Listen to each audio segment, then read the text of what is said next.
Hello friends, welcome back to channel. आज का हमारा टॉपिक है the scope of receivable management. क्या है आज का टॉपिक?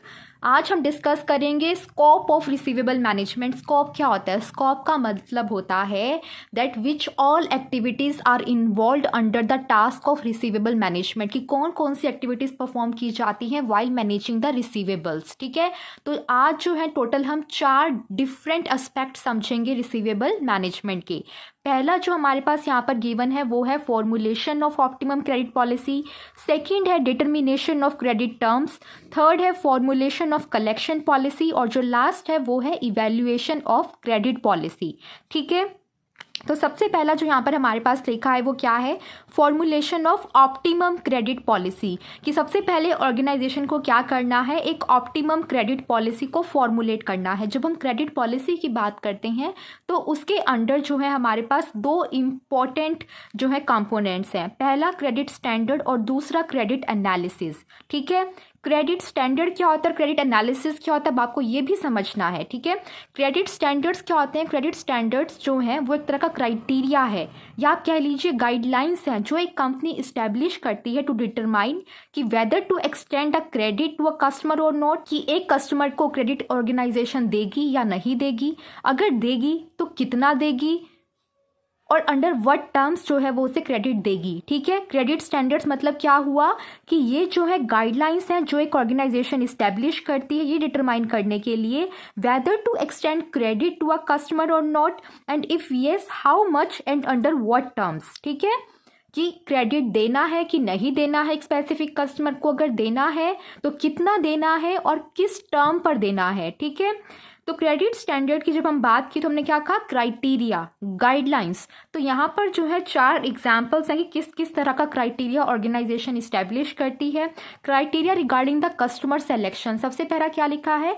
कस्टमर की सेलेक्शन के रिगार्डिंग क्राइटेरिया इस्टेब्लिश करना, कि ये डिसीजन लेना कि किसको जो है क्रेडिट दिया जाएगा और किसको जो है क्रेडिट नहीं दिया जाएगा। इस डिसीजन में जो सबसे इम्पॉर्टेंट रोल प्ले करता है वो है हमारा क्रेडिट एनालिसिस, क्योंकि क्रेडिट एनालिसिस क्या होता है? इंडिविजुअल कस्टमर की क्रेडिट वर्थिनेस को इवैल्यूएट करना क्रेडिट एनालिसिस कहलाता है। और यही है जो कंपनी को हेल्प करेगा कस्टमर सेलेक्शन करने में। Customer selection in the form कि आपको जो है ये डिसाइड करना है कि किन कस्टमर्स को आप क्रेडिट दोगे और किन कस्टमर्स को आप क्रेडिट नहीं दोगे। सेकंड जो है यहाँ पर क्या है? Credit limit. क्रेडिट लिमिट कि कितना जो है मैक्सिमम क्रेडिट कंपनी दे सकती है। ठीक है, एक लिमिट इस्टेब्लिश करना। थर्ड क्या है? Payment terms. पेमेंट टर्म्स मतलब कि ये स्पेसिफाई करना कि आप जो क्रेडिट दोगे उसका जो है क्या टर्म रहेगा, 30 डेज, 90 डेज, 60 डेज, की कितने टाइम के बाद कस्टमर को आकर आपको पेमेंट कर कर जानी पड़ेगी। ठीक है, कोलेट्रल। कोलेट्रल क्या होता है? कोलेट्रल एक काइंड ऑफ सिक्योरिटी है। ठीक है, जो कस्टमर्स प्रोवाइड करते हैं सेलर को। ठीक है, कस्टमर्स किसको प्रोवाइड करते हैं? सेलर को, क्योंकि सेलर ने क्रेडिट दिया है कस्टमर को अपने। ठीक है, तो कस्टमर जो है अपनी कोई चीज़ गिरवी रख सकता है सेलर के पास कि आप जो है इस एसेट का यूज़ कर कर अपना पैसा रिकवर कर सकते हो अगर मैंने आपके अमाउंट की टाइमली पेमेंट नहीं की। ठीक है, तो वो होता है कोलेट्रल। तो ये डिसीजन लेना कि सिक्योर्ड क्रेडिट दिया जाएगा या अनसिक्योर्ड क्रेडिट दिया जाएगा। सिक्योर्ड क्रेडिट का मतलब है कि आपको जो है कुछ गिरवी रखकर जाना पड़ेगा, और अनसिक्योर्ड क्रेडिट का मतलब है कि आपको जो है कुछ गिरवी नहीं रखना है। कंपनी जो है आपको क्रेडिट देगी, आपके ऊपर पूरा ट्रस्ट करके आपसे कुछ भी नहीं मांगेगी बदले में कि आप जो है अपनी कोई एसेट हमारे पास गिरवी रख कर जाओ। ठीक है, तो ये डिफरेंस है between secured versus unsecured credit में। तो आई होप आपको ये चीज़ समझ में आई कि क्रेडिट स्टैंडर्ड का कॉन्सेप्ट क्या है। जब क्रेडिट स्टैंडर्ड हमें समझ में आ गए हैं तो अब हम समझ लेते हैं क्रेडिट एनालिसिस क्या होता है। तो क्रेडिट एनालिसिस जैसा मैंने आपको अभी बताया था कुछ मिनट पहले कि क्रेडिट एनालिसिस एक प्रोसेस है। किस चीज़ की प्रोसेस है? इवैल्यूएट करने की कस्टमर की क्रेडिट वर्थीनेस को। ठीक है, कस्टमर की क्रेडिट वर्थीनेस जो है हम इवैल्यूएट करेंगे ये जानने के लिए if a customer is likely to meet their payment obligation और नॉट, कि जो कस्टमर है वो अपनी पेमेंट ऑब्लिगेशन को पूरा कर सकता है या नहीं कर सकता है। ठीक है, और क्रेडिट एनालिसिस में जो है फर्दर 2 स्टेप्स हैं। पहला स्टेप है ऑब्टेन क्रेडिट इन्फॉर्मेशन और दूसरा स्टेप है हमारे पास analysis of credit information. Obtain credit information क्या है? कि क्रेडिट इन्फॉर्मेशन कलेक्ट की जाएगी।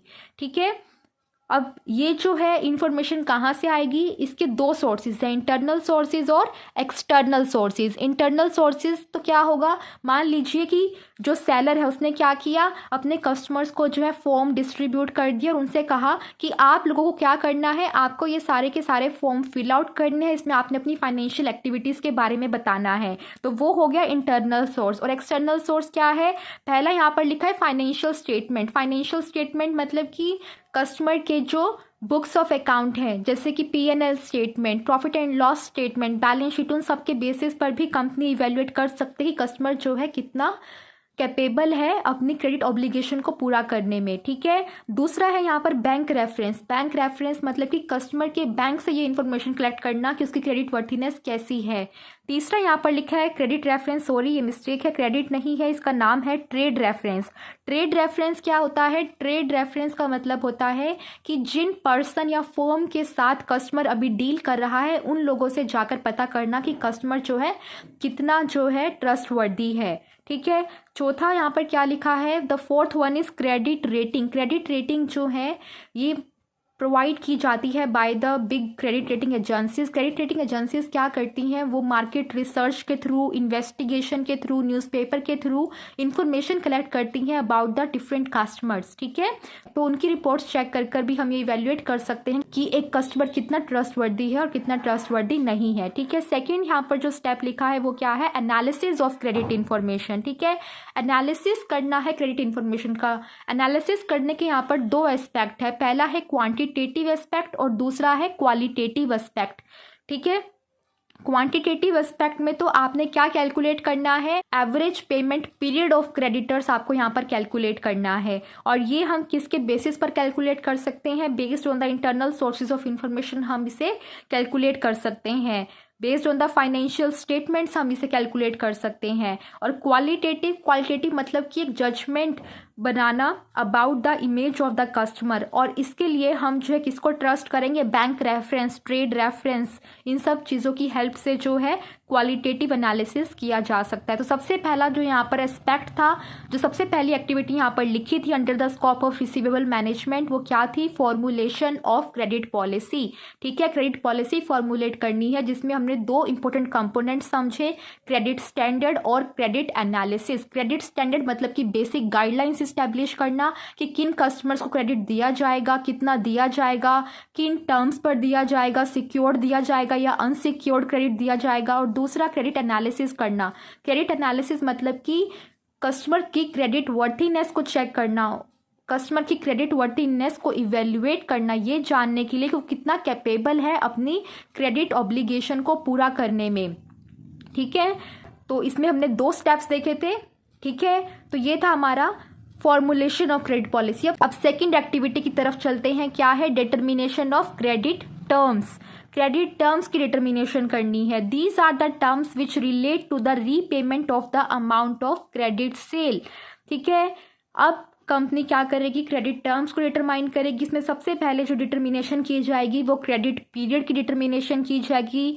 Credit period means the period for which credit will be extended to the customer, कि कितने टाइम के लिए क्रेडिट प्रोवाइड किया जाएगा by a company to its customer, की 30 डेज का क्रेडिट देगी, 60 डेज का क्रेडिट देगी, 90 डेज का क्रेडिट देगी, कितने पीरियड के लिए क्रेडिट जो है कंपनी देगी वो यहाँ पर हम डिटरमाइन करेंगे। दूसरा, क्या कंपनी जो है कैश डिस्काउंट देगी अपने कस्टमर्स को एनकरेज करने के लिए कि वो जो है जल्दी पेमेंट कर कर जाएं, अगर देगी तो कितना देगी और कितने पीरियड के लिए देगी वो भी जानना ज़रूरी है। जैसे कि यहाँ पर लिखा है cash discount period, the duration for which cash discount is available. तो यहाँ पर जो है जनरली इस फॉर्म में जो है रिप्रेजेंट किया जाता है। इसको कैसे पढ़ेंगे, मतलब कि इसका मतलब है कंपनी ने जो है 30 डेज़ के लिए क्रेडिट प्रोवाइड किया है।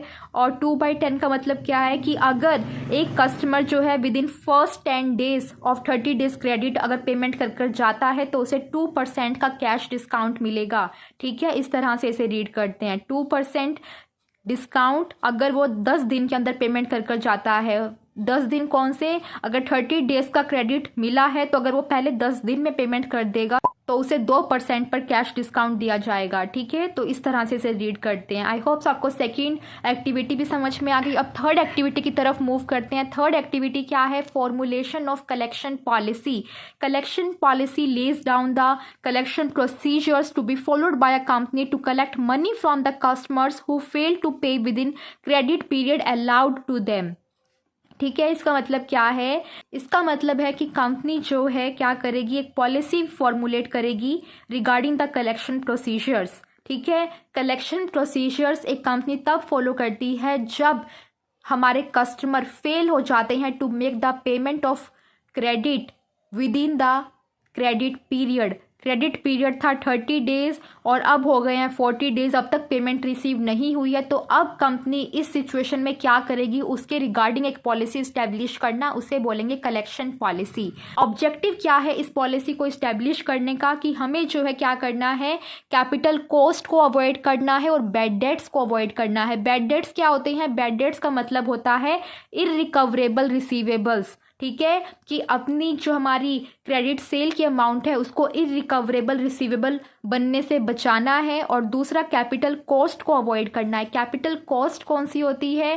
कैपिटल कॉस्ट वो कॉस्ट होती है जो एक ऑर्गेनाइजेशन को इनकर करनी पड़ेगी to make the payment of necessary purchases, to make the payment of salaries, to make the payment of wages during the time period between the credit sale and the collection of the payment from the customer। ठीक है, उसे हम capital cost बोलते हैं। यहाँ पर आगे क्या लिखा है? प्रोसीजर्स जो है किस किस तरह के कंपनी फॉलो करती है जनरली।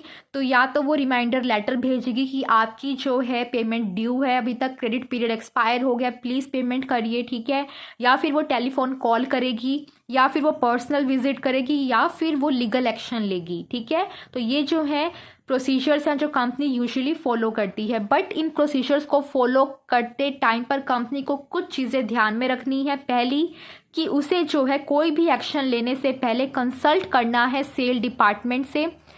क्यों? क्योंकि सेल डिपार्टमेंट के पास सारी इन्फॉर्मेशन होती है अबाउट द कस्टमर, कि कौन सा कस्टमर बड़ा कस्टमर है, कौन सा छोटा कस्टमर है, कौन सा परमानेंट है, कौन सा टेम्परेरी है। ठीक है, ऐसा ना हो कि कंपनी जो है जाकर लीगल एक्शन ले ले बिना फर्स्ट चांस दिए अपने परमानेंट कस्टमर को, तो उससे जो है उसकी सेल्स कम हो सकती हैं। ठीक है, नेगेटिव इम्पैक्ट हो सकता है, वो जो कस्टमर है वो स्विच कर जाएगा कॉम्पिटिटर के पास। ठीक है, तो उस तरह की सिचुएशन से बचना है, और वो तभी बचा जा सकता है जब कंपनी क्या करे, सेल डिपार्टमेंट से कंसल्ट करें before implementing any collection procedure. ठीक है, सेकंड पॉइंट क्या है? Strict action should be avoid initially, कि स्ट्रिक्ट एक्शंस को अवॉइड करना चाहिए। सपोज कीजिए 30 डेज का जो है पेमेंट टर्म है और उन्होंने जो है पेमेंट अभी तक नहीं की है, क्योंकि आज जो है 31st डे है, तो इनिशियली ही कंपनी को जो है लीगल एक्शन नहीं लेना चाहिए। ठीक है, स्ट्रिक्ट एक्शंस जो है अवॉइड करने चाहिए इनिशियली। मान लीजिए 30 डेज का जो है क्रेडिट पीरियड था और आज 90 डेज भी ख़त्म हो गया, अभी तक पेमेंट नहीं मिली है, और वो जो कस्टमर था वो कंपनी का कोई बड़ा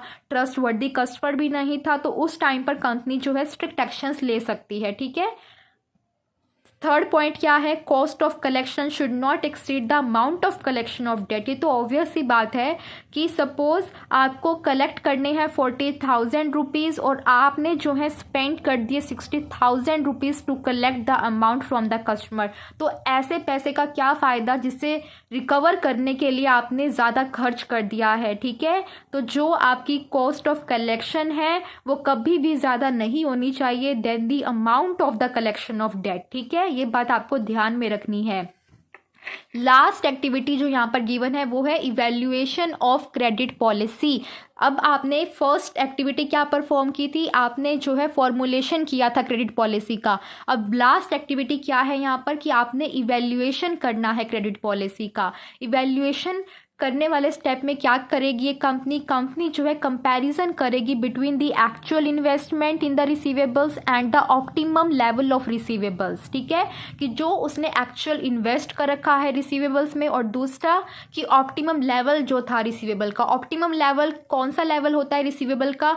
वो लेवल जिसके बियॉन्ड जाने पर प्रॉफिट जो है कम होना शुरू हो जाए देन दी कॉस्ट, उसे हम ऑप्टिमम लेवल ऑफ रिसीवेबल बोलेंगे। ठीक है, तो अगर आपके एक्चुअल्स ज़्यादा हैं ऑप्टिमम से, तो मतलब कि कंपनी को स्ट्रिक्ट एक्शंस लेने की ज़रूरत है अपने रिसीवेबल्स को कंट्रोल करने के लिए। और दूसरा, अगर उसके एक्चुअल्स कम है ऑप्टिमम से, तो इसका मतलब है कि वो थोड़ा और लीनियंट हो सकती है रिगार्डिंग इट्स क्रेडिट पॉलिसी। वो अभी और क्रेडिट जो है अपने कस्टमर्स को अलाउ कर सकती है। ठीक है, तो ये थे हमारे पास for different aspects of receivable management. I hope so कि आपको ये चारों की चारों एक्टिविटीज़ अच्छे से समझ में आई होंगी, कोई भी डाउट नहीं रहेगा आपका इस वीडियो को देखने के बाद। स्टिल कोई आपके दिमाग में डाउट अगर होता है तो you can ask me in the comment section. I will try my level best to solve your queries. Thank you very much for watching this video. Bye bye.